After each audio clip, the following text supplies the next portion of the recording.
لله وبركاته نحمده ونصلي على رسوله الكريم أما بعد فقد قال الله تعالى في كلامه الكريم والفرقان المجيد أعوذ بالله من الشيطان الرجيم بسم الله الرحمن الرحيم وإذ قال عيسى ابن مريم يا بني إسرائيل إني رسول الله إليكم مصدقا لما بين يدي من التوراة ومبشرا برسول يأتي من بعد اسمه أحمد صدق الله مولانا العلي العظيم اللهم صل على سيدنا محمد خلق الأنبياء وبدر المرسلين وكتب الأولياء وكفار المتقين تاج الأمة شفيع المذنبين شفيعي يوم القيامة يا الله يا رب.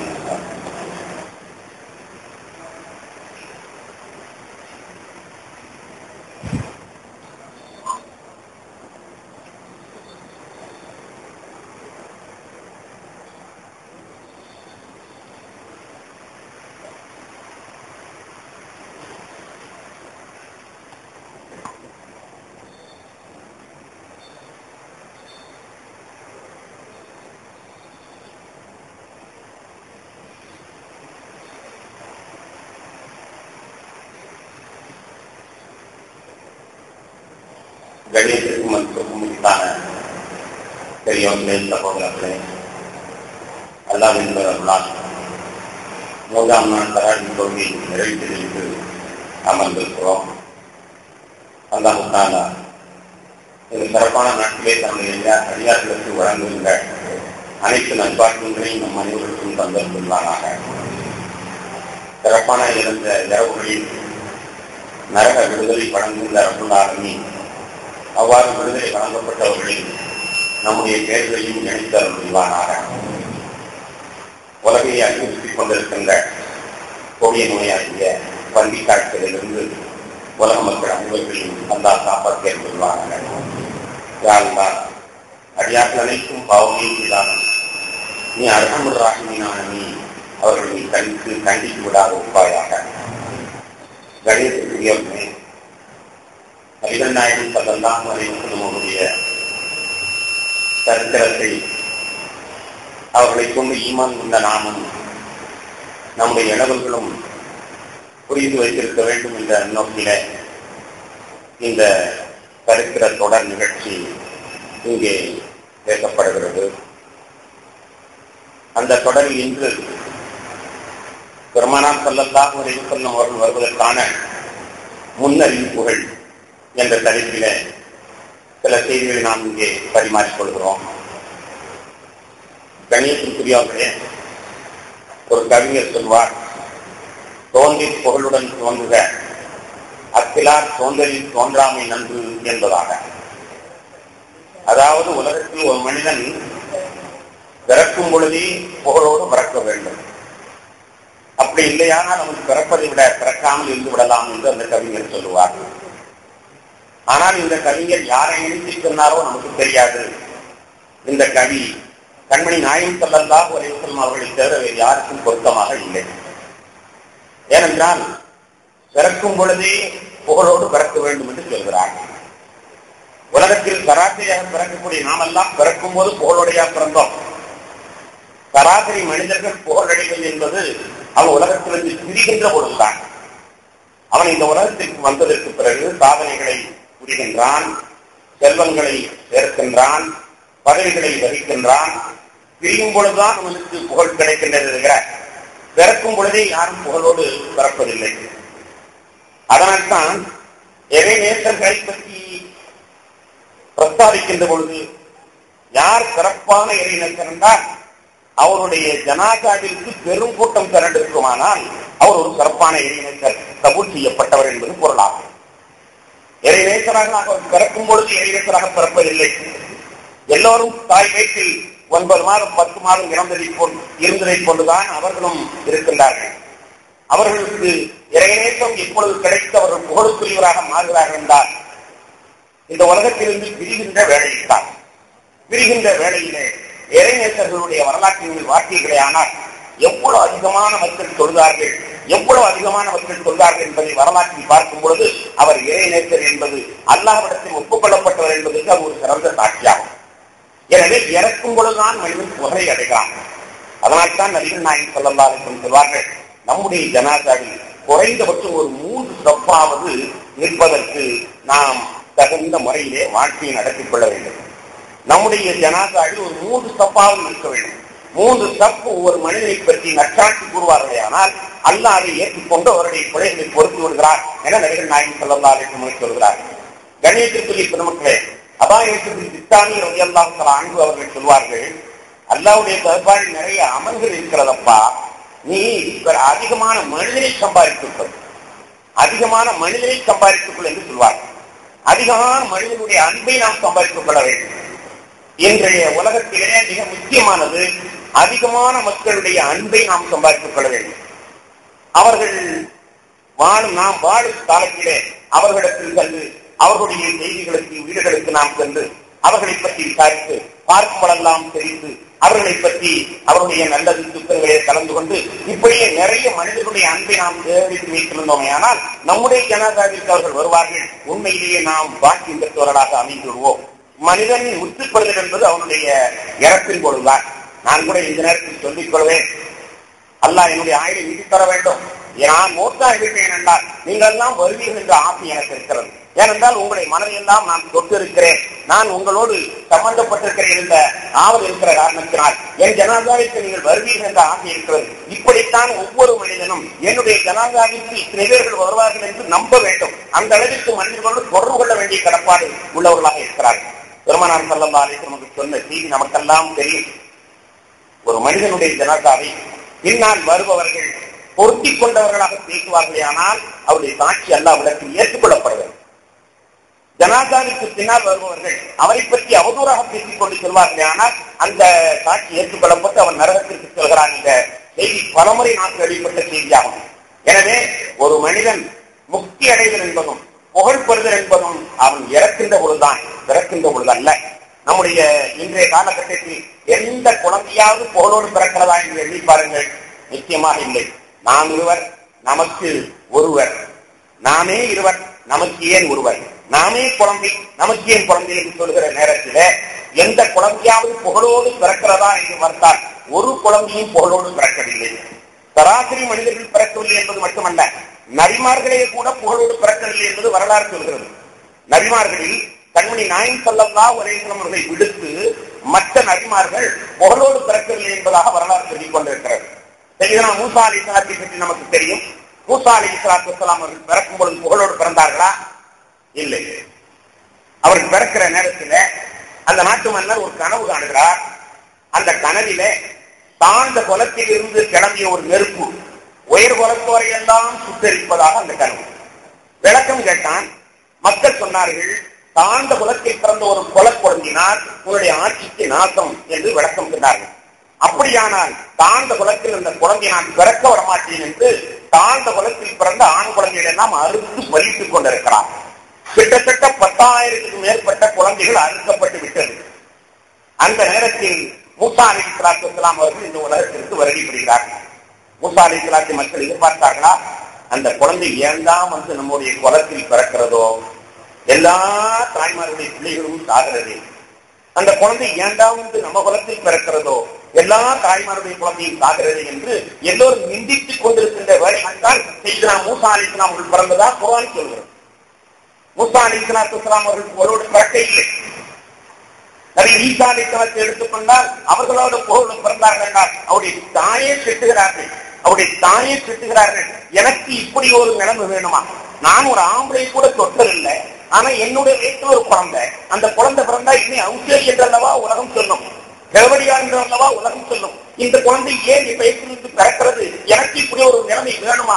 யா லைட்டனி நித்து கவலகாதா ஒக்குந்து நசியம் மன்சியா, நான் இந்த பிள்ளை பெறுவதற்கு முன்னால் செத்து தொலைய வேண்டுமே, செத்து தொலைந்திருந்தால் பல மனிதர்களோடு நானும் ஒரு மறக்கடிக்கப்பட்ட மனிதனாக மாறியிருப்பேன் என்று அந்த தாய் ஊக்கர்கள் எடுத்ததை குர்ஆன் சொல்லி காட்டுகிறது.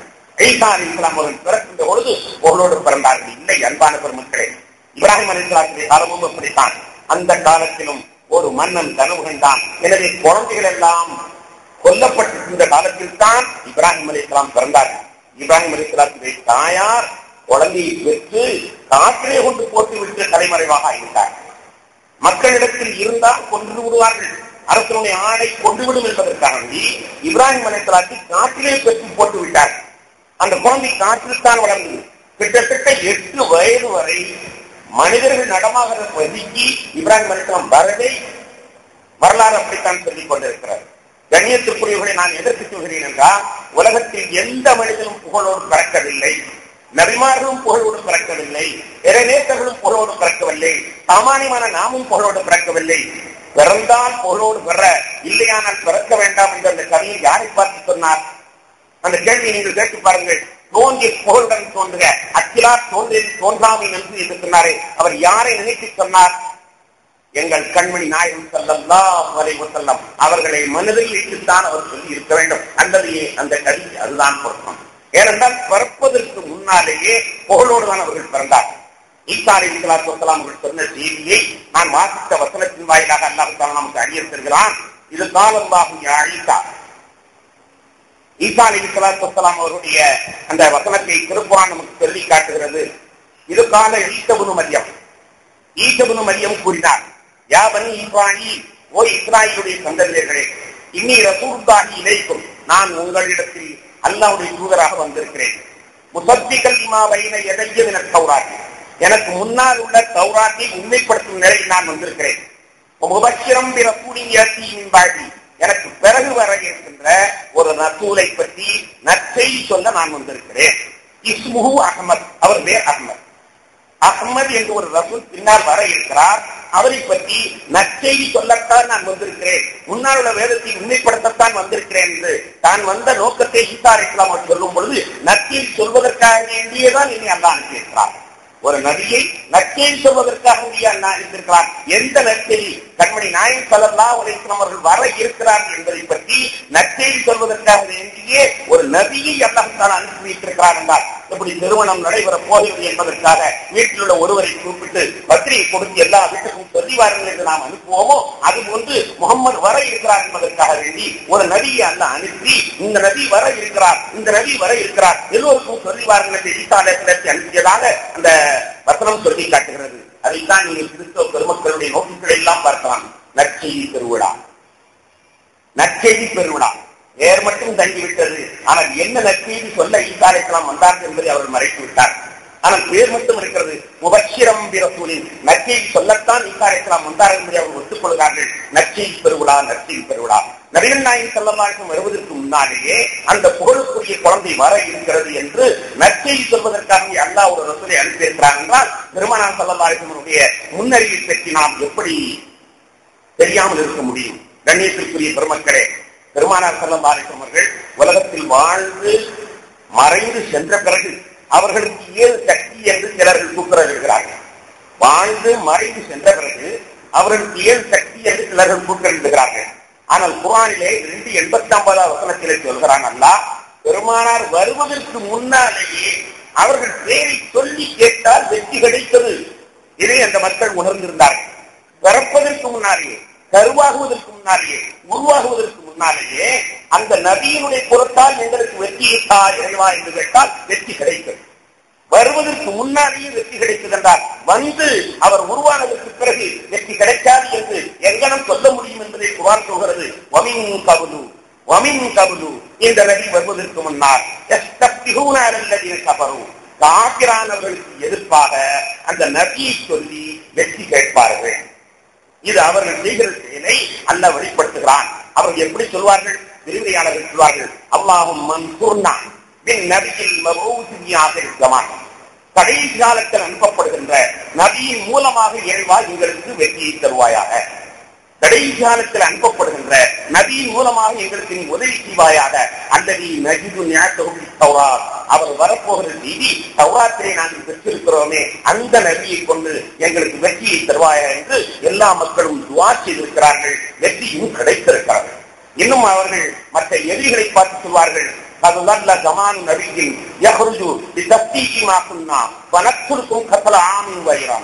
கடைசியான நபி வருகின்ற காலம் நெருங்கிவிட்டது. அவர் நாங்கள் சொன்னதெல்லாம் உண்மை என்று சொல்வார். எனவே அவரை கொண்டு உங்களை ஆதி இரவுகளை வெட்டியதை போன்று அறுத்தெய்வோம் என்பதாக அவர் பேசிக் கொண்டிருப்பார். இறை மறுப்பாளர்களை பார்த்து சொல்வார்கள், கடைசியான நபி வர இருக்கிறார், அவர் எங்களுடைய வேதத்தை உண்மைப்படுத்துவார். எனவே அவரை வைத்துக் கொண்டு ஆதி கூட்டத்தாரை அறுத்தெறிவதை கொண்டு உங்கள் அனைவரையும் நாங்கள் அறுத்தெறிகிறோம் என்று அவர்கள் சொல்வார்கள். அதை அல்லாஹ் திருக்குர்ஆனை சொல்றான், வமின் கப்லு, பிறப்பதற்கு முன்னாலேயே காபிரானவர்களுக்கு எதிர்ப்பாக அந்த நபியை கொண்டு அவர்கள் வெற்றியை தேடினார்கள் என்று அல்லாஹ் தஆலா சொல்லி காட்டியிருந்தார். கண்ணியத்திற்குரிய பெருமக்களே, நபிகள் நாயகம் ஸல்லல்லாஹு அலைஹி வஸல்லம் அவர்கள் எவ்வாறு அந்த காலத்திலே புகழோடு எதிர்பார்க்கப்பட்டார்கள், எவ்வாறு புகழோடு எதிர்பார்க்கப்பட்டார்கள் என்பதை பல வகையான சரித்திர சான்றுகள் நமக்கு சொல்லி காட்டிக் கொண்டிருக்கின்றன. பிறப்பதற்கு முன்னாலேயே அந்த நபி வர வேண்டும், பிறப்பதற்கு முன்னாலே அந்த நபி எங்கள் குடும்பத்தில் வர வேண்டும், எங்கள் குடும்பத்தில் வர வேண்டும் என்று எதிர்பார்த்து இந்த காலத்திலா இன்னும் சில காலம் கழித்தா அதற்கு பிறகா என்று எதிர்பார்த்து ஏங்கியிருந்து அவர் இந்த பாதையில் வருவாரா, நான் அவரை சந்திக்க வேண்டும், அவர் இந்த மரத்தில் உட்கார்வாரா, நான் அவரை சந்திக்க வேண்டும் என்று தவம் கிடந்த போறதில் தான் கண்மணி நாயகம் ஸல்லல்லாஹு அலைஹி வஸல்லம் அவர்கள் ஆமினா அம்மா அவர்களுடைய வயிற்றிலே மக்காவில் வந்து தரிசனம் தருகிறார்கள் என்ற செய்தி எதிர்பார்க்கப்பட்ட ஒரு நபி, முன்னறிவிப்பு செய்யப்பட்ட நபி என்பதற்கு ஒரு சிறந்த ஆதாரமாக இருக்கிறது. எத்தனையோ வகையில நாம பார்க்கலாம். பெருமானார் ஸல்லல்லாஹு அலைஹி வஸல்லம் அவர்கள் பிறப்பதற்கு 100 ஆண்டுகளுக்கு முன்னால், கிட்டத்தட்ட 800 ஆண்டுகளுக்கு முன்னால் என்று வரலாறு சொல்கிறது. 800 ஆண்டுகளுக்கு முன்னால் யமன் நாட்டு மன்னன் ஒவ்வொரு ஊராக அவருடைய ஆதிக்கத்தின் கீழால் படையெடுப்பு செய்து ஆதிக்கத்தின் கீழால் ஆக்கிக் கொண்டிருக்கிறார். இவனுக்கு பேர் அஸ்ஸாதுல் உமைரி. அஸ்ஸாதுல் உமைரி 800 ஆண்டுகளுக்கு முன்னால் அஸ்ஸாதுல் உமைரி துப்பாய் என்ற அந்த மன்னர்களுடைய பாரம்பரியத்துக்கு பெயர். துப்பாய் குலத்தில் பிறந்த அஸ்ஸாதுல் உமைரி என்ற மன்னன் கிட்டத்தட்ட 800 ஆண்டுகளுக்கு முன்னால் எல்லா ஊர்களையும் அவன் படையெடுத்து தன்வசம் ஆக்கிக் கொண்டிருக்கிறார். கண்ணியத்துக்குரிய பெருமக்களே, நம்முடைய சுதந்திரத்திற்கு முன்னாலே இந்த தமிழ்நாட்டை பார்த்தீர்களானால் சேர, சோழ, பாண்டியன் என்ற மூவர்கள் ஆட்சியது ஒருவரோடு யுத்தம், அவர் இவரோடு யுத்தம், இவர் அந்த நாட்டை பிடிப்பது, அவர் இவரை பிடிப்பது என்ற ரீதியிலே அந்த சரித்திரங்களை நாம் புரட்டி பார்க்கிற பொழுது 100 ஆண்டுகளுக்கு முன்னால், பெருமானார் பிறப்பதற்கு 800 ஆண்டுகளுக்கு முன்னால் எப்படி எதிர்ப்பு சூழலை. எனவே வல்லமை படைத்த அரசன் எல்லா நாடுகளையும் பிடிப்பது என்பது அன்றைய காலத்தில் எளிதாக இருந்திருக்கிறது. அப்படி முதலாக அவன் மதீனாவிற்கு செல்கிறான். மதீனாவிற்கு சென்று படையெடுப்பதற்கு உத்தரவிட்டார். உத்தரவிட்ட நேரத்திலே 2 அறிஞர்கள், அந்த காலத்தில் வாழ்ந்த 2 அறிஞர்கள் அந்த மன்னனை பார்க்க வந்தார்கள். உங்களை பேட்டி காண வேண்டும் என்றார்கள். என்ன என்று கேட்ட பொழுது சொன்னார், அந்த 2 மன்னர்களும் சொன்னார்கள், நீங்கள் இந்த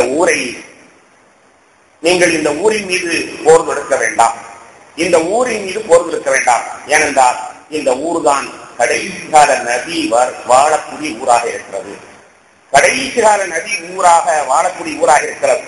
எனவே இந்த ஊரின் மீது நீங்கள் படையெடுத்தால் நீங்கள் தான் புறநாசம் அடைவீர்கள் தவிர நிச்சயமாக நீங்கள் வெற்றி அடைய மாட்டீர்கள். மற்ற ஊர்களை போன்று இந்த ஊரை நீங்கள் எண்ணிக்கொள்ள வேண்டாம். இன்று நீங்கள் படையெடுத்து வெற்றி அடைய முடியாது. ஏனென்றால் இது கடைசி கால நபி வரக்கூடிய ஊராக இருக்கிறது. எனவே நீங்கள் திருப்பி சென்றுவிடுங்கள் என்பதாக அந்த 2 அறிஞர்கள் சொல்லுகிறார்கள். அரசன் உண்மை என்று அவனுக்கு தெரிகிறது. உடனே அவன் அந்த ஊரை படையெடுக்காமல் திரும்பிவிட்டான். அதோடு அந்த மக்களுக்கெல்லாம் வந்ததற்காக வேண்டி அன்பளிப்புகளையும் இன்னும் அவர்களுக்கு ஆடைகளையும் ஏராளமாக கொடுத்துவிட்டு அவன் அங்கிருந்து நடந்து வேறு ஊருக்கு அப்படி சென்று விட்டான். 800 ஆண்டுகளுக்கு முன்னால் பெருமானார் ஸல்லல்லாஹு அலைஹி வஸல்லம் அவர்கள் பிறப்பதற்கு இன்னும் 800 ஆண்டு இருக்கிறது. இந்த காலகட்டத்தில் அவன் அப்படியே மக்காவிற்கு வந்தான்.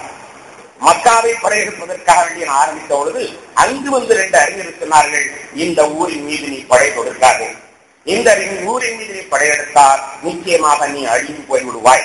ஏனென்றால் இது இறைவனுடைய ஹரம் என்ற புண்ணியமான ஆலயம் இருக்கக்கூடிய ஊர். இந்த ஊரை உன்னால் ஜெயிக்க முடியாது, யாராலும் உலகம் உள்ளளவும் இந்த ஊரை ஜெயிக்க முடியாது, நீ தோற்று போய்விடுவாய் என்று சொன்னவுடன், அப்படியா, நல்லது, நான் என்ன செய்ய வேண்டும் என்று கேட்கிறார்.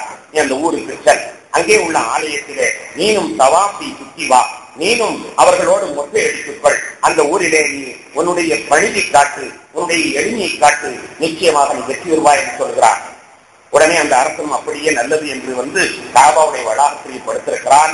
அவனுடைய கனவிலே நீ வந்ததற்கு அடையாளமாக காபாவிற்கு ஒரு துணி போர்த்தி பிச்சல் என்பதாக கனவு வருகிறது. வரலாற்று ஆசிரியர்கள் இவற்றை தெளிவாக சொல்கிறார்கள். உடனே அவர் காடா துணியினால், கடுமையான முரட்டு துணியினால் காபாவுடைய திரை ஒன்றை தேய்த்து போடுகிறார். மறுநாள் தூங்குகிறார். கனவு வருகிறது, உனக்கு இந்த துணிதான் கிடைத்ததா, என்னுடைய ஆலயத்தை போட்டு சொன்னால் இந்த துணிதான் உனக்கு கிடைத்ததா என்று ஒரு கனவு. உடனே காலையில் எழுந்திருக்கு மிக நைசான துணியை அவன் எடுத்து பழைய துணியை திரை அகற்றிவிட்டு நைசான துணியினால் அவன் திரை ஒட்டி போடுகிறான். அதன் பிறகு 2வது நாளும் கனவு வருகிறது, என்னுடைய காபாவை போர்த்துவதற்கு இந்த துணிதான் கிடைத்ததா என்று மீண்டும் கனவு.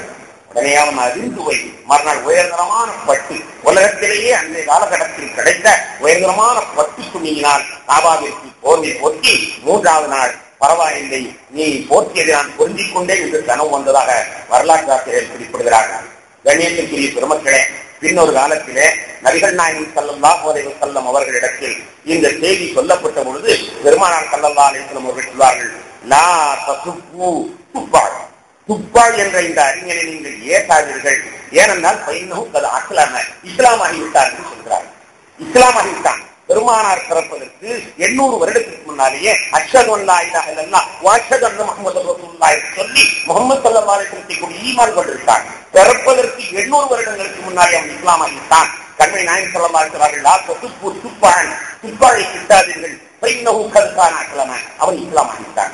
எப்பொழுது அவன் இஸ்லாமானான் என்றால் வரலாற்று ஆசிரியர்கள் குறிப்பிடுகிறார்கள், நபிகள் நாயகம் ஸல்லல்லாஹு அலைஹி வஸல்லம் அவர்கள் மதீனாவிற்கு செல்கிறார்கள்.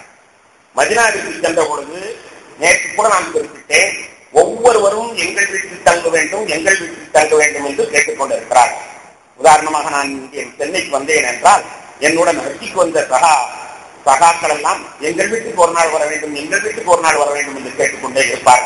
எல்லாவற்றிற்கும் பொதுவாக நான் கிரீந்தரத்திலே தங்குகிறேன் என்று சொல்லி விடுவது பழக்கம்.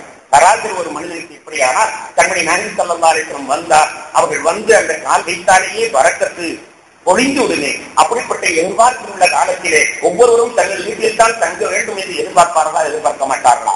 எல்லோரும் சொல்கிறார்கள். அதிலே பெருமானார் ஸல்லல்லாஹு அலைஹி வஸல்லம் மாமா, தாயுடன் பிறந்த மாமாமார்கள், எங்கள் வீட்டில் தான் எங்கள் அக்கா மகன் தங்க வேண்டும் என்று கேட்டவர்களெல்லாம் பெருமானார் ஸல்லல்லாஹு அலைஹி வஸல்லம் அவர்கள் இல்லை, இந்த ஒட்டகம் எங்கே படுக்கிறதோ அங்கேதான் தங்குவேன் என்று சொல்லி கடைசி படுத்த இடத்திலே தங்கினார்கள். படுத்த இடத்தில் அபூ அய்யூப் அன்சாரி ரலியல்லாஹு அன்ஹு அவர்களுடைய வீடு. அவர்கள் பெருமானாரை வீட்டிற்கு வரவழைத்து பேருக்கு மலமும் தண்ணீரும் கொடுத்து உபசரித்து விட்டு தன்னுடைய கஜானா பெட்டியிலிருந்து ஒரு தபாலை எடுத்து காட்டுகிறார்கள். கிழிந்த நிலையில் இருக்கக்கூடிய ஒரு தபால், பல 100 ஆண்டுகளுக்கு முன்னால் எழுதப்பட்ட ஒரு தபால். அந்த தபால் துப்பாள் என்ற மன்னன் எழுதிய தபால். துப்பாள் அசைதுல் ஹுமைரி என்று சொல்லப்படுகிற அந்த மன்னன், துப்பா தோன்றலை சேர்ந்த அந்த மன்னன் எழுதிய ஒரு தபால். அந்த தபாலிலே ஒரு கவி, 3 வரி கவி அங்கு எழுதப்பட்டிருந்தது. ஷஹீது அலா அஹ்மத அன்னஹு ரசூலும் மினல்லாஹி பாரிஉன் நஸப் ஃபலவ் மத்த உம்ரி இலா உம்ரிஹி லகுன்து வஸீரன் லஹு வப்னல் அம் வஜாஹத்து பிஷைஇ அதாஹு வஃபர்ரஜது அன் சத்ரி குல்லஹம். இந்த கவி அவர் எழுதியிருக்கிறார். அவர் சொல்லுகிறார், நான் உலகமெல்லாம் படையெடுத்து சென்றேன்.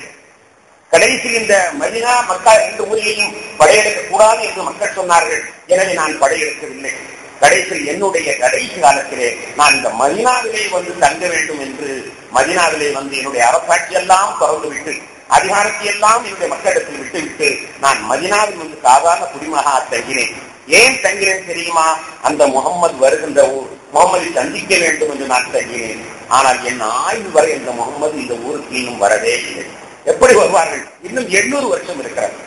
800 வருஷத்திற்கு முன்னால் அவர் சொல்கிறார், நான் இந்த ஊருக்கு வந்தேன் அந்த முகம்மதை சந்திக்கலாம் என்று. ஆனால் எனக்கு அந்த வாய்ப்பு கிடைக்கவில்லை. எனவே அந்த நபியை சந்திக்கின்ற வாய்ப்பு என்னுடைய உறவினர்கள் யாருக்காவது கிடைக்குமானால் அவர் இந்த தபாலை அவர்களிடத்தில் சேர்த்து விட வேண்டும்.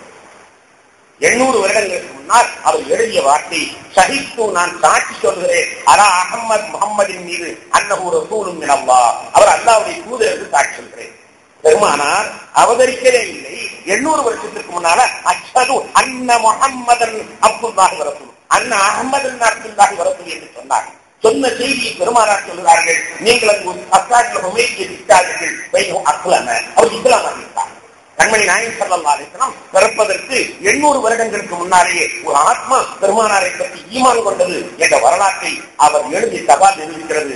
ஷஹீதுவனா அஹ்மத அன்னஹு ரசூலுன் மினல்லாஹி வாரின் நஸம் வல முத்த உம்ரி இலா உம்ரு. என்னுடைய வாழ்நாள் அவருடைய வாழ்நாள் வரை நீடிக்கப்படுமானால் நான் அவர்களுக்கு நல்ல ஆலோசனை சொல்பவனாக இருப்பேன். அவர்களுடைய சபையில் நான் இருந்தால் அவருடைய காலை கழுவி குடித்தேன். அவருடைய சபையிலே நான் இருந்தால் அவருடைய காலை கழுவி குடித்தேன். அவரோடு சேர்ந்து வாழை கொண்டு எதிரிகளெல்லாம் அவருடைய எதிரிகளெல்லாம் வெட்டி வீழ்த்திவிடுவேன். அவர்களுக்கு கவலை இல்லாமல் நான் பாதுகாவலனாக இருப்பேன். எவ்வளவு பெரிய மன்னர் அவர் 800 வருஷத்திற்கு முன்னால் சொல்லி இருக்கிறார் என்றால் அந்த சவால் கண்மணி நாயகம் ஸல்லல்லாஹு அலைஹி வஸல்லம் அவரிடத்தில் ஒப்படைக்கப்படுகிறது. பெருமானார் ஸல்லல்லாஹு அலைஹி வஸல்லம் பார்த்துவிட்டு சொன்னார், நான் இன்றே சொன்னேன் அல்லவா, துப்பர மன்னனை திட்டாதீர்கள், அவன் இஸ்லாம் ஆகிவிட்டான் என்று சொன்னேன் அல்லவா. உண்மையில் அவன் இஸ்லாம் ஆகிவிட்டான். இஸ்லாம் ஆகிவிட்டான் என்றால் இந்திய வேதத்தை ஏற்றுக்கொண்டான் என்பதல்ல, மூசா அலைஹிஸ்ஸலாத்தை ஏற்றுக்கொண்டான், ஈசா அலைஹிஸ்ஸலாத்தை ஏற்றுக்கொண்டான் என்பதல்ல. இஸ்லாம் ஆகிவிட்டான் என்றால் அஷ்ஹது அன்ன முஹம்மதன் அப்துஹு, முஹம்மது என்பது யார் என்று தெரியாது, அந்த முஹம்மதை கொண்ட ரசூல் என்று ஏற்றுக்கொண்டேன் என்று அவர் சொன்ன செய்தி பெருமானார் ஸல்லல்லாஹு அலைஹி வஸல்லம் சொல்லி காட்டுகிறார். கண்ணியத்திற்குரிய பெருமக்களே, எம் கண்மணி நாயகம் ஸல்லல்லாஹு அலைஹி வஸல்லம் அவர்கள் இவ்வளவு தூரம் எதிர்பார்க்கப்பட்டவர்களாக இருந்திருக்கிறார்கள் என்பதற்கு இது ஒரு சான்றாக இருக்கிறது. அபூ ஹுரைரா ரலியல்லாஹு அன்ஹு அவர் அறிவிக்கின்ற ஹதீஸிலே சொல்லப்பட்டிருக்கிறது, ரசூலுல்லாஹி ஸல்லல்லாஹு அலைஹி வஸல்லம் சொன்னார்கள், அஸ்ஹாபுல் ஹுமைரி திட்டாதீர்கள், அவர்தான் காபாவிற்கு முதலாக காபாவிற்கு திரை போட்டார். நாம் நினைக்கிறோம் மன்னர் ஃபைசல் தான் திரைப்பட்டிருப்பார், சவுதி மன்னர் தான் திரைப்பட்டிருப்பார் என்று எழுதுகிறோம். பெருமானார் பிறப்பதற்கு 800 ஆண்டுகளுக்கு முன்னாலேயே அஸ்ஹாபுல் ஹுமைரி அவருக்கு ஏற்பட்ட கனவின் காரணமாக அவர்தான் முதலாக திரை அமைத்தார். அப்பொழுதே பட்டு திரை அமைத்தார் என்பதை பெருமானார் ஒத்துக்கொள்கிறார்கள். அது மட்டுமல்ல, காபா பிறந்த இடமாக இருந்தது, அதற்கு வாசல் இல்லாமல் இருந்தது. இந்த மன்னர் தான் அதற்கு வாசலும் அமைத்தான், அதற்கு ஒரு சாதியும் அமைத்து கொடுத்து அங்கே திருநீர் அடிக்கக்கூடாது, அங்கு அசுத்தம் செய்யக்கூடாது என்று ஒரு பெரிய ஆணை போட்டுவிட்டு சென்றான் என்பதை வரலாற்றிலே காணுகிறோம். கணேசத்திற்குரிய பெருமக்களே, கண்மணி நாயகம் ஸல்லல்லாஹு அலைஹி வஸல்லம் அவர்கள் எந்த அளவிற்கு எதிர்பார்க்கப்பட்டவர்களாக இருந்தார் என்றால், தௌராத்திலே அவர்களை பெற்றுள்ள புள்ளி விவரங்கள் சமிக்கையாக பல இடங்களே சொல்லப்பட்டிருக்கிறது. அதனால் பெருமானாரை அவர்கள் தன்னுடைய பிள்ளை அறிவதை போன்று பெருமானாரை அவர்கள் அறிந்து கொள்கிறார்கள் என்று குர்ஆன் சொல்லும்.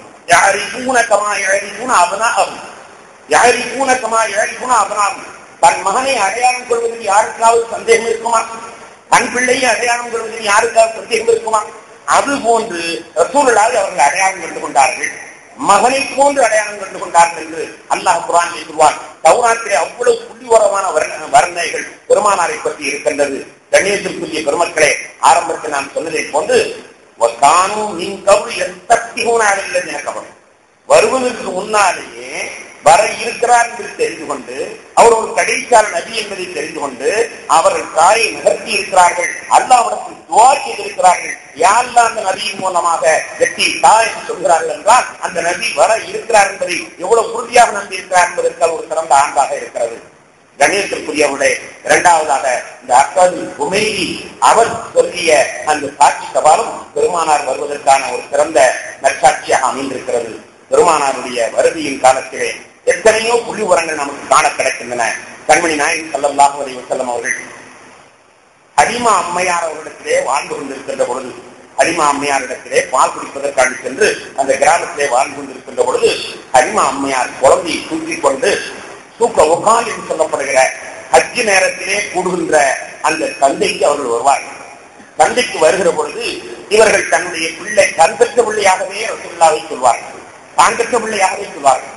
பார்ப்போர் இடத்திலே எல்லாம் என் பிள்ளை, நான் இந்த பிள்ளையை பிறக்கும் பொழுது பெற்றெடுக்கும் பொழுது ஒரு ஒளி ஒன்று கிளம்பியது, அதை புஸ்ரான் கோட்டை கூட எனக்கு தெரிந்தது. ஆமினா அம்மா சொன்ன செய்தி இவர் தானே கண்டதாக சொல்வார்.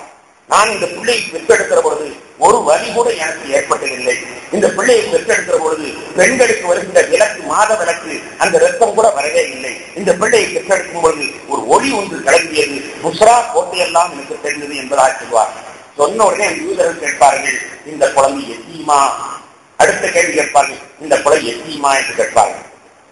ஹலிமா சொல்வார்கள், இல்லை இல்லை, நான் தான் இந்த குழந்தையை பெற்றேன், இவர் இந்த குழந்தையுடைய தந்தை என்று சொல்வார். நல்லது, தப்பித்தாய், இல்லையானால் இந்த குழந்தையை நாங்கள் கொன்று விடுவோம் என்பதாக சொல்வார். இந்த குழந்தையை நாங்கள் கொண்டிருப்போம், நீ தாய் இருக்க போய் விடுகிறோம் என்பதாக சொல்வார்கள் என்ற செய்தி ஹலிமா அம்மையார் அவர்கள் அறிவிக்கிறார். கணியத்திற்குரியவர்களை அப்படியானால் முதலிலே தெரிந்திருக்கிறார்கள் அந்த முகமது வர இருப்பதை. ஆனால் அவர்களுடைய வெறுப்பெல்லாம் என்ன தெரியுமா? நபிமார்கள் பூராவுமே பனி இஸ்ரவேலர்கள் என்று சொல்லப்படுகிற அந்த குடும்பத்தில் தான் வருவது வழக்கம். அப்படி இருப்பவர்கள் அந்த குடும்பத்திற்கு தான் மோட்சம் வர வேண்டும். அந்த குடும்பத்தில் நபி வரப்பதினால் அது செழிப்பாக வளர வேண்டும், அங்கேதான் வர வேண்டும் என்று எதிர்பார்த்தவர்கள் மக்காவிலே வேறு ஊரிலே பிறக்கிறார் என்று தெரிந்தவுடன் பெருமானார் மீது அவர்களுக்கு பகைமை ஆரம்பித்து விட்டது. எனவே பெருமானாரை எதிர்த்து கட்ட வேண்டும், சின்ன வயதிலே எதிர்த்து கேட்க வேண்டும் என்று அவர்கள் கங்கணம் கட்டிக் கொண்டு இருந்த காரணத்தினால் தான் ஹலிமா அம்மாவிடத்தில் சொல்கிறார்கள், எத்தீமா என்று கேட்டிருக்கிறார்கள். எத்தீம் இல்லை என்றவுடன் விட்டுவிட்டார்கள். அதன் பிறகு ஹலிமா அம்மா யதார்த்தமாக ஒரு ஜோசியக்காரனிடத்தில் போய் ரசூலுல்லாஹ்வை காட்டினார். ஜோசியக்காரர் அந்த காலத்தில் சோதிடம் பிரபலமாக இருந்த காலத்திலே சோதிடக்காரனிடத்தில் போய் அம்மா காட்டினார். ஹலிமா அம்மா காட்டின உடனே கையை பிடிச்சு பார்க்க வந்தோம்னா கொல்லுங்கள் இந்த பிள்ளை விடாதீர்கள், கொல்லுங்கள் கத்துகிறார். கத்துன உடனே அம்மா அப்படி நெஞ்சோடு அழைத்துக் கொண்டு ஓடியே விட்டார்கள். கையில ஹலிமா அம்மாவும் அவருடைய கணவனார் கொல்லுங்கள் கையை காட்டோட கொல்லுங்கள் கட்டினார். கத்தின உடனே எல்லோரும் திரண்டு வந்தார்கள், அவர்கள் இவர்கள் ஓடிவிட்டார்கள் என்ற வரலாற்றை பார்த்தோம். அப்படியானால் முன்னாலேயே ரசூலுல்லாஹி ஸல்லல்லாஹு அலைஹி வஸல்லம் அவர்கள் வரக்கூடிய செய்தி அறிவிக்கப்பட்டிருக்கிறது என்பதை நாம் புரிந்து கொள்ள முடிகிறது. கணேசனுக்குரிய பெருமக்களே, நாமெல்லாம் அறிந்த செய்தி, பெருமானார் ஸல்லல்லாஹு அலைஹி வஸல்லம் அவர்கள் 12 வயதிலே அவருடைய பெரிய தந்தை அபூ தாலிபுடன் வியாபாரத்திற்காக செல்கிறார். 12 வயதில் பெரிய தந்தையோடு வியாபாரத்திற்கு செல்கிறார்கள். அரபகத்தினுடைய பழக்கம், அவர்கள் கோடை காலத்திலே ஒரு வியாபாரம், மழை காலத்திலே ஒரு வியாபாரம், 2 வியாபாரம் மேற்கொள்வார்கள். கோடை காலம் மழை காலம் இந்த 2 பிரயாணத்திலே அவர்கள் செய்த வியாபாரம் தான் ஆண்டு முழுவதும் அந்த மக்காவே வாழுகிற அளவிற்கு செல்வத்தை தேடி தரக்கூடியதாக அமைந்திருக்கும். இதை பற்றி அல்லாஹ் குர்ஆனில் சொல்வான், லீலாபி குரைஷின் ஈலாபியும் மழை காலத்து பிரயாணம், கோடை காலத்து பிரயாணம் என்ற 2 பிரயாணத்தின் மூலமாகத்தான் அவர்கள் வாழ்வார்கள் என்பதை சொல்வார். அப்படி பிரயாணம் புறப்படுகிற வேளையிலே அபூ தாலிபுடன் நபிகள் நாயகம் ஸல்லல்லாஹு அலைஹி வஸல்லம் அவர்கள் சென்றார்கள். இன்ஷா அல்லாஹ் அதனுடைய வரலாறு நாம் பின்னால் பார்ப்போம். ஆனால் அந்த செய்தியின் போது நடந்தது ஒரு செய்தி. அங்கே ஒரு பஹீரா என்ற ஒரு பாதை இருப்பார். பல தடவை அந்த வழியாக இவர்கள் சென்றிருக்கிறார்கள். ஆனால் பஹீரா யாரையுமே கவனிக்க மாட்டான், யாரிடத்திலும் பேசி கொடுக்க மாட்டான். ஒரு தடவை அவர் வாட்டு உட்கார்ந்து இருப்பார். ஏதோ ஒன்றை வெறிக்க பாதையை நோக்கி அப்படி முறைத்துக் கொண்டிருப்பார். யாரையுமே அவர் பார்த்து வேற இடத்திலும் பேச மாட்டார். இந்த வியாபாரிகள் பல தடவை அவர் பார்த்திருக்கிறார்கள். அந்த ஆளு ஒரு குடும்பி, அவன் யாரையும் பேச மாட்டான் என்று சொல்லிக் கொண்டே போயிடுவார்கள். அப்படி உள்ள இடத்திலே பெருமானார் சென்ற அன்றைக்கு திடீரென்று அந்த ஆள் தன்னுடைய தவபிடத்திலிருந்து இறங்கி வருகிறார். இறங்கி வந்து நபிகள் நாயகம் ஸல்லல்லாஹு அலைஹி வஸல்லம் பார்த்து விட்டார். பார்த்துவிட்டு உங்களுடைய கண்ணை காட்டுங்கள் என்கிறார், உங்களுடைய முதுகை காட்டுங்கள் என்கிறார். இது அபூ தாலிப் அவர்களுக்கு ஆச்சரியமாக இருந்தது. அப்போது சொல்கிறார், அபூ தாலிபிடத்திலே இவர்தான் கடைசியார நபி, இவருக்கு தந்தை இருக்கிறாரா என்று கேட்டு பார்த்தார். அப்படி உள்ள வந்துங்க,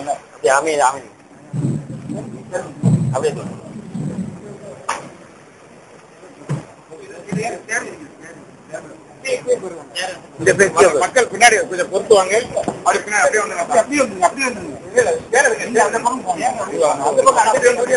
அந்த பக்கம் தள்ளி உட்காருங்க.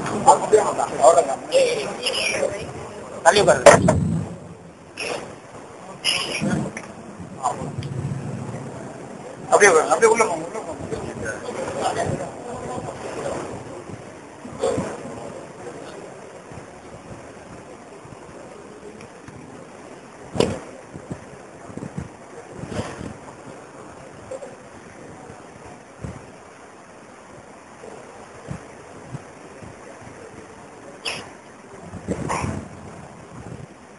இந்த வரலாற்றை நாம் பல தடவை கேள்விப்பட்டிருப்போம். பெருமானார் ஸல்லல்லாஹு அலைஹி வஸல்லம் அவர்கள் 12 வயதிலே பெரிய தந்தை அபூ தாலிபுடன் சென்று வியாபாரத்துக்காக செல்கிறார்கள். எப்போதும் அங்கு தவம் செய்து கொண்டிருக்கின்ற பாதிரி இறங்கி வருகிறார். வந்து நபிகள் நாயகம் ஸல்லல்லாஹு அலைஹி வஸல்லம் பார்க்கிறார். பார்த்து அவருடைய கண்களை பார்த்துவிட்டு முதுகை பார்த்துவிட்டு சொல்கிறார், இவர் கடைசி கால நபி என்று சொல்கிறார். அபூ தாலிப் கேட்கிறார்கள், என்ன ஆவா? தன்னுடைய மகன் தான், தன்னுடைய தம்பி மகன் தான், இருந்தாலும் என்ன எதை சொல்கிறீர் என்று கேட்கிறார். இப்பொழுது காட்டுகிறேன் சொல்லி மக்கள் எல்லாம் ஒரு மரத்தின் நிழலிலே உட்கார்ந்திருந்தார்கள். உடனே நபிகள் நாயகம் ஸல்லல்லாஹு அலைஹி வஸல்லத்தை தம்பி நீங்க அங்க போய் உட்காருங்க என்று சொன்னார். ரசூலுல்லாஹ் போய் மக்கள் உட்கார்ந்த திசை இல்லாமல் வேறொரு திசையிலே உட்கார்ந்தார்கள். உடனே மரத்தின் நிழல் இந்த பக்கம் சாய்ந்துவிட்டது.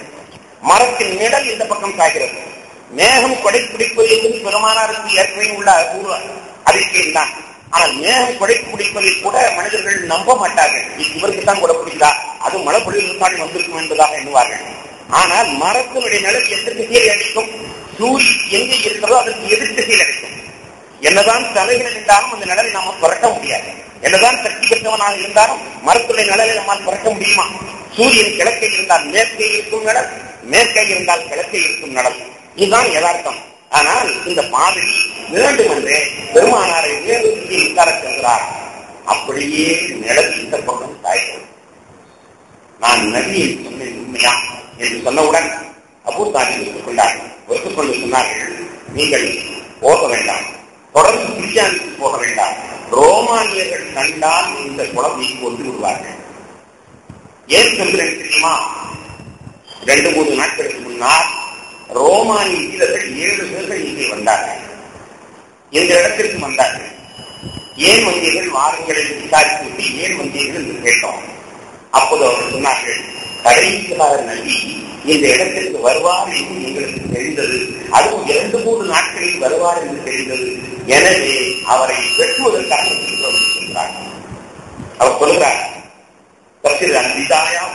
என்ற நூலிலே இந்த செய்தி பதிவு செய்யப்பட்டிருக்கிறது.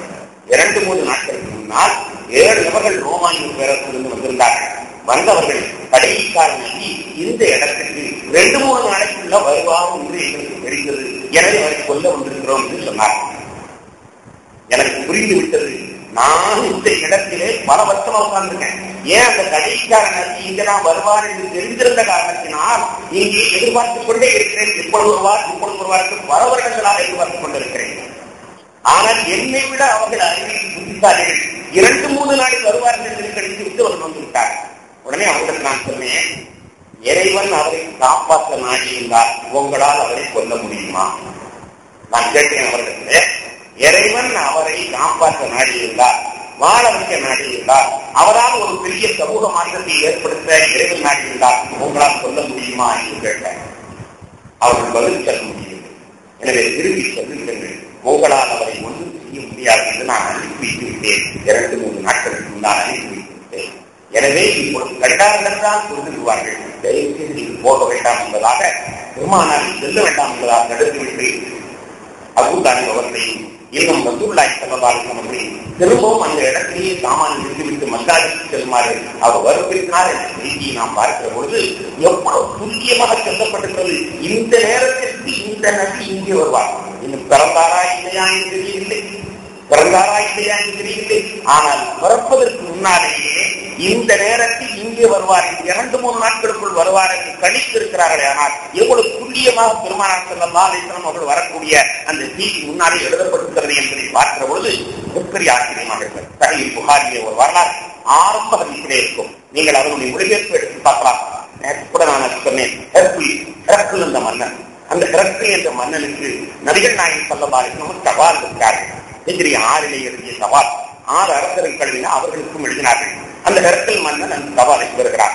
பெருமானார் ஸல்லல்லாஹு அலைஹி வஸல்லம் அவர்கள், பெருமானார் ஸல்லல்லாஹு அலைஹி வஸல்லம் உடைய சுன்னத்துகள் ஒவ்வொருமே நாம் போற்றி வேட வேண்டிய சுன்னத்தாகும்.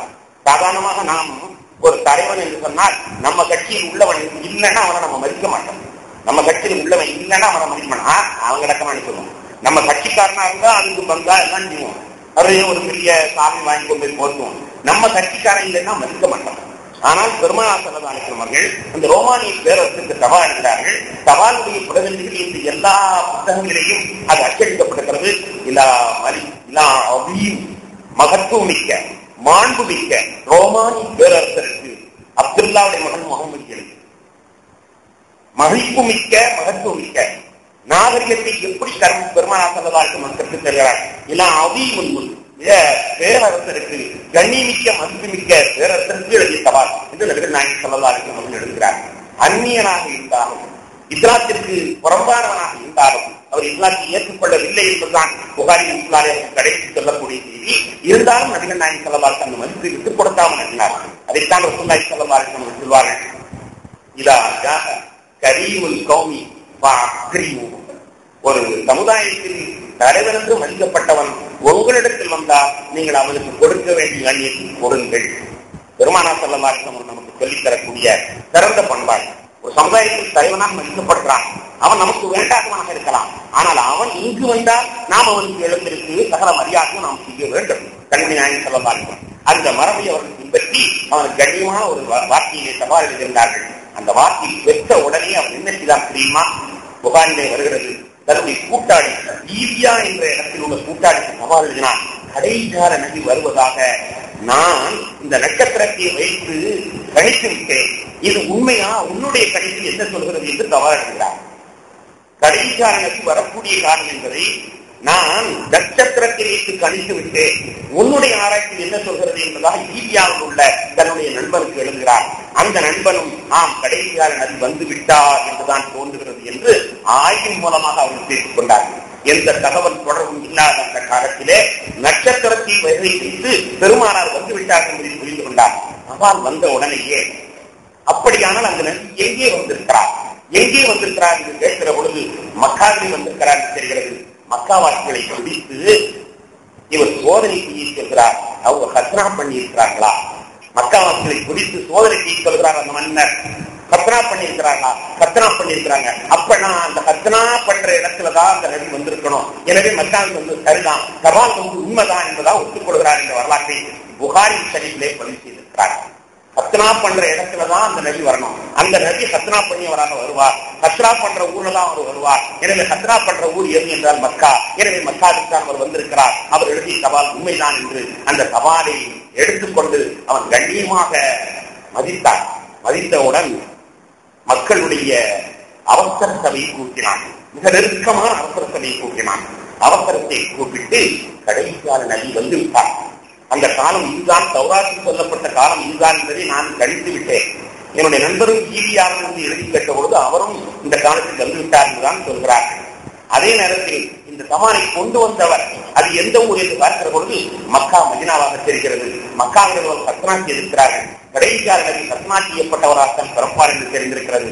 எனவே கடைசியார நபி வந்துவிட்டார், நாமெல்லாம் என்ன செய்ய வேண்டும் என்று மந்திரி பிரதானத்தை அழைத்து கேட்கிறார். எல்லோரும் என்ன அரசர் மாறிவிட்டாரா என்று கேட்கிறார். அரசர் சைடிச்சு பேசுகிறாரே, அப்ப அந்த முகமதுக்கு இவர் கட்டுப்பட்டு விட்டாரா என்று கேட்கிறார்கள். அவருடைய பதவி மோகம். உடனே அவர்கள் இந்த சவாலை படித்த உடனேயே கழுதை ஓடுவதை போன்று வாக்குடி நோக்கி ஓட ஆரம்பித்தார்கள். கழுதை ஓடுவதை போன்று எல்லாரும் விரண்டோட ஆரம்பித்தார்கள்.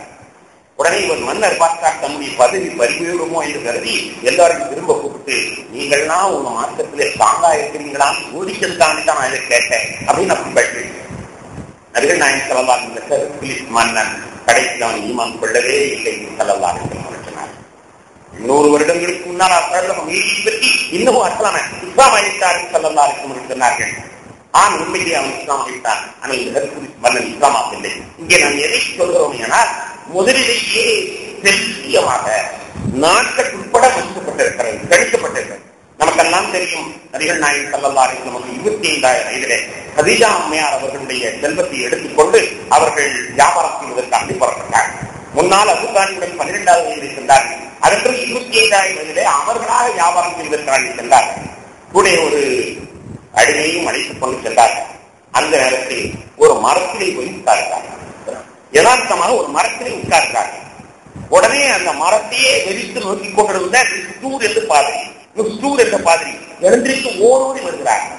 ஓடோடி வந்து, நீங்கள் யார்? நீங்கள் எந்த ஊர்? நீங்கள் இந்த மரத்திலே உட்கார்ந்திருக்கிறீர்களே, நான் இந்த மரத்தை இத்தனை காலமாக இரவென்றும் பகலென்றும் பார்த்துக் கொண்டே இருக்கிறேன். ஏனென்றால் இந்த மரத்தில் நபிதான் உட்காருவார் என்று என்னுடைய ஆராய்ச்சியில் தெரிந்தது. இதுவரை ஒரு மனிதர் கூட உட்காரவில்லை, ஒரு ஈக்காக்கா கூட உட்காரவில்லை. இரவு பகலாக இந்த மரத்தை நான் வெறித்து வச்சுக் கொண்டே இருக்கிறேன். இன்று நீதான் அமர்ந்திருக்கிறீர்கள், நீதான் கடைக்கால நபி என்று சொல்லி பெருமானார் ஸல்லல்லாஹு அலைஹி வஸல்லம் இடத்திலே தனக்கு ரட்சிக்க வேண்டும் என்பதாக துஆ செய்து சொன்னார். முஸ்தூர் என்ற பாதிரி என்பதை பார்க்கிறோம். பெருமானார் இந்த மரத்தில் உட்கார்வார்கள் என்பது கூட துல்லியமாக பிறப்பதற்கு முன்னாலேயே, பல 100 ஆண்டுகளுக்கு முன்னாலேயே இந்த மரத்தில் உட்கார்வார், வேறு எவனும் உட்கார மாட்டான். அப்படியானால் இந்த மரத்தை எல்லாம் பாதுகாத்திருக்கிறார், எவனையும் உட்காராதார்கள் பாதுகாத்திருக்கிறார் என்ற செய்தி நமக்கு தெரிகிறது. நபி இந்த மரத்தில் உட்கார்வார் என்ற அளவிற்கு முன்னால செய்திகள் மிக தெளிவாக சொல்லப்பட்டிருக்கிறது. அவரும் கேட்டுக்கொண்டார், நீங்கள் ஷாமுக்கு செல்ல வேண்டாம், போராமைக்காரர்கள் அதிகமாக இருக்கிறார்கள், எனவே உங்களை கொண்டு விடுவார்கள், போக வேண்டாம் போக வேண்டாம் என்று தடுத்தவுடன் நபிகள் நாயகம் ஸல்லல்லாஹு அலைஹி வஸல்லம் அவர்கள் அங்கேயே தன்னுடைய பொருட்களை திரண்ட லாபத்திற்கு விட்டுவிட்டு மக்காவிற்கு திரும்பி விட்டார்கள் என்ற வரலாற்றை பார்க்கிறோம். இப்படி ஏராளமான உண்மை கணேசர்களே தாலி ஐயாம அவர்கள் கிதாப் ஷிஃபா என்ற நூலிலே எழுதுகிறார்கள். அல்லாஹ் தஆலா இந்த முகம்மது என்ற பெயரை பாதுகாத்து வச்சிருக்கான், தன்னுடைய அறிவுக்கு தான் சூட்டணும், வேற யாருக்கும் சூட்ட விடாது. நேற்று நாம் சொன்னோம், ஆதம் அலைஹிஸ்ஸலாம் அவருடைய ஒடுக்கத்திலிருந்து ரசூலுல்லாஹ் பிறக்கிற வரைக்கும் அந்த சந்ததிகளை பூரா நல்லா பாதுகாத்திருக்கிறான், தவறான நடவடிக்கை வராமல். ஒரு பெரியார் சொல்கிறார், நான் 500 தாய்மார்களை பார்த்து விட்டேன், எண்ணி விட்டேன், ஒருவரும் தவறிவார் சென்றவர்கள் அல்ல. அப்படி ஒரு பெரிய பாரம்பரியத்தை எல்லாம் கண்காணிப்பாக அல்ல இவ்வளவு அன்பு கொண்டிருந்தார். இப்படிப்பட்ட ஒரு பெரிய ஏற்பாட்டை செய்திருப்பார்கள் நான் எண்ணி பார்க்க வேண்டும். ஏதோ ஒரு செய்தி சொன்னார்கள், போய்விட்டார்கள் என்று சாதாரணமாக எண்ணிக்கொண்டிருக்கிறோம். ஆனால் உலகம் உண்டானதிலிருந்து பெருமானாருக்காக ஒரு பெரிய தயாரிப்பு அல்லாஹ்வுடைய ஆணை நடைபெற்றுக் கொண்டிருக்கிறது என்பதை எண்ணி பார்க்கிற பொழுது அவர்களை பற்றி புரிய விடுகிறது. முகம்மது என்ற பெயரை இதுவரை உலகத்தில் யாருக்கும் கூட இல்லை. அவ்வாறு ஒரு பேர் எல்லாம் சாதாரண ஒரு பேர், போலப்படக்கூடியவர் என்று சாதாரண ஒரு பேர் தான். எல்லா அரசு தெரிந்தவர்கள் எல்லாம் அப்படி ஒரு பேரை கற்பனை செஞ்சிட முடியும். ஆனால் யாருக்கும் கூடாமல் எல்லாம் பாதுகாத்தான், கடைசியால் நினைத்துத்தான் கூட வேண்டும் என்று அந்த பேர் எல்லாம் பத்திரப்படுத்தி வைத்திருந்தான். கண்ணியத்துக்குரிய பெருமக்களே, எப்படியோ செய்தி வீக்காயிற்று. கடைசி காலத்துல முகம்மது ஒருத்தர் வர்றார். தௌராத்திலே பெருமானாருக்கு சூட்டிய பேர் மஹ்மூத், இன்ஜீலிலே சூட்டிய பேர் அஹமத். ஆனால் அந்த பேரை கூட முகம்மது நல்லா முன்னால் வெளியிடல. அவன் முகம்மது தான் சொல்றான், ஆனா அதை அல்லாஹ் ரசூலுக்கு தான் சொல்லணுங்கிறதுக்காண்டி ரசூலத்தான் சொன்னான். அந்த ரசூலை முன்னாலேயே தகவல் சொன்ன பொழுது கூட அந்த முகம்மது என்ற பெயரை சொல்லாமல் மஹமூத் என்று சொன்னான், அகமது என்று சொன்னான். ரசூலுல்லாஹ்தான் எல்லாருக்கும் பேர் சொல்ல போறான். இருந்தாலும் கூட அதை அவங்க வந்த பிறகுதான் வைக்கணுங்கிறதுக்காக அல்லாஹ் தஆலா பாதுகாத்து மஹ்மூத் அஹ்மது என்றுதான் குறிப்பிட்டான். ஆனால் முகம்மது வர இருக்கிறார் என்று செய்தி பரவிய உடனேயே நம்ம ஒரு டீச்சர் இருக்கோம், திடீர்னு பார்த்தா எல்லா பிள்ளைக்கும் சதாம் ஹுசைன் வைப்பாங்க. ஏன்னா என் பிள்ளை சதாம் ஹுசைன் மாதிரி வரும். ஒரு காலத்துல அப்படி நிறைய பிள்ளை இருக்கிறாங்க, சதாம் ஹுசைன் பேர் இருக்கும். இப்ப என்ன அப்துல் கலாம் இருக்கக்கூடிய சீசனாக இருக்கிறது. ஒவ்வொரு காலத்திலையும் ஒரு பேர் இருக்காங்க. அதே மாதிரி மக்காவிலே 6 பேர்கள் தன்னுடைய பிள்ளைக்கு முகமது என்று பேர் வைத்திருந்தார்கள். ஐயா சிவா என்ற நிலை செல்கிறார்கள். பெருமானார் பிறப்பதற்கு முன்னாலேயே கடைசியார நபி வருகிறார், அது மக்காவுக்கு தான் வருகிறார் என்று அறிந்தவுடன் மக்கா ஆட்கள் தாம் பிள்ளைக்கு முகமது தெரிவித்தாங்க. அது நம்ம பிள்ளையாரு அவளை நினைச்சிட்டு உரலை இடிச்ச கதை சொல்லுவாங்க. அவளை நினைத்துக் கொண்டு உரலை இடிச்ச கதையாக ஒவ்வொருவரும் எதிர்பார்த்துக் கொண்டிருக்கிறார்கள். எனவே நம்ம பிள்ளையாருக்கு முகமது என்று 6 பேர்கள் பேர் வைத்தார்கள் என்று அந்த பேர் எந்த குடும்பத்தை சார்ந்தவர்களை அழியாதவர்கள் ஷிபா என்ற நூலிலே தெளிவுபடுத்தி சொல்கிறார்கள். இந்த வர இருக்கக்கூடிய குழந்தைய மனதில் வைத்துக் கொண்டு முன்னாலேயே தாம்புள்ளிக்கு பேர் இருக்கிறாங்கன்னா பெருமானார் எவ்வளவு எதிர்பார்ப்பு இருக்கிறார்கள் அவருடைய பிறப்பு என்பதை நாம் எதிர்பார்க்க வேண்டும். ஆனால் அல்லாஹ் பல 100 ஆண்டுகளாக யாருக்கும் அதை திட்டாமல் வைத்திருந்தார். அந்த செய்தி வெளியான உடனேயே ஒவ்வொருவரும் தன்னுடைய பிள்ளைக்கு முகமது என்று பேர் வைத்து விட்டார்கள். அப்படி பெருமானார் காலத்தில் 6 முகமதுகள் வாழ்ந்து வந்தார்கள். ஆனால் அவர்கள் யாருமே கண்மணி நாயகம் ஸல்லல்லாஹு அலைஹி வஸல்லம் அவர்களாக இருக்கவில்லை. பெருமானார் ஸல்லல்லாஹு அலைஹி வஸல்லம் அவர்கள் அப்துல்லா நாம அவருடைய வயிற்றில் பிறந்தவர்களாகத்தான் இருந்தார்கள். நபிகள் நாயகம் ஸல்லல்லாஹு அலைஹி வஸல்லம் முன்னறிவிப்புகள் ஏராளமாக இருக்கின்றன. அவைகளை புரட்டினால் லைலத்துல் கத்ராக்குடன் காலைவரை சொல்லலாம் அவ்வளவு செய்திகள் இருக்கிறது. ஒரே ஒரு செய்தியை சொல்லி நாம் நிறைவுக்கு வருவோம். ஜரீர் இப்னு அப்துல்லா ரலியல்லாஹு அன்ஹு அவர்கள் அறிவிக்கிறார்கள். ஜரீர் இப்னு அப்துல்லா ரலியல்லாஹு அன்ஹு அவர்கள் அறிவிக்கிறார்கள், நாங்கள் யமன் நாட்டிலே வியாபார விஷயமாக சென்றிருந்தோம். பெருமானார் பிறந்து வாழ்ந்து இருக்கின்ற காலத்திலே ஜரீர் இப்னு அப்துல்லா ரலியல்லாஹு அன்ஹு சொல்கிறார்கள், யமன் நாட்டிற்கு சென்று நபிகள் நாயகம் ஸல்லல்லாஹு அலைஹி வஸல்லம் யமன் நாட்டிற்கு வியாபாரத்தின் நிமித்தமாக நாங்கள் சென்றிருந்த பொழுது 2 யூதர்களிடத்துக்கு பேச்சு கொடுத்துக் கொண்டிருந்தோம். ஒருவருக்கு பேர் ராகிலா, இன்னொரு பேர் ராகிலா. இந்த 2 பேருக்கு நாம் பேச்சு கொடுத்துக் கொண்டிருந்தோம். புகாரில வர்ற ஹதீஸ் அஹ்மது ஷரீஃப்லையும் இந்த ஹதீஸ் வருகிறது. ராகிலா 2 பேருக்கு பேச்சு கொடுத்துக் கொண்டிருந்தோம். பேச்சு கொடுத்து எங்கள் நபியுடைய பிரசாதம் வரை சொன்னோம். எங்கள் நபிகள் நாயகம் சொன்னார்கள், இப்படி இதை சொல்றார்கள், இதை செய்கிறார்கள், இத்தனை பேர் ஈமான் கொடுத்தாங்க, இத்தனை வெற்றி ஆயிருக்கிறது என்ற தற்கருத்து சொன்னோம். சொன்ன உடனே அவர் சொன்னாரு, இன்கான மாத்த கூடு ஹக்கா பக்கத்து மலா சாஹிபும் வலா அதிரி முன்பு தலா. நீ சொல்லுவது உண்மையா இருந்தால் அந்த நபி இறந்து 3 நாளாக விட்டது என்று சொல்கிறார். நீ சொல்லுவது உண்மையாக இருந்தால் அந்த நபி இறந்து 3 நாளாக விட்டது என்று சொல்கிறார்.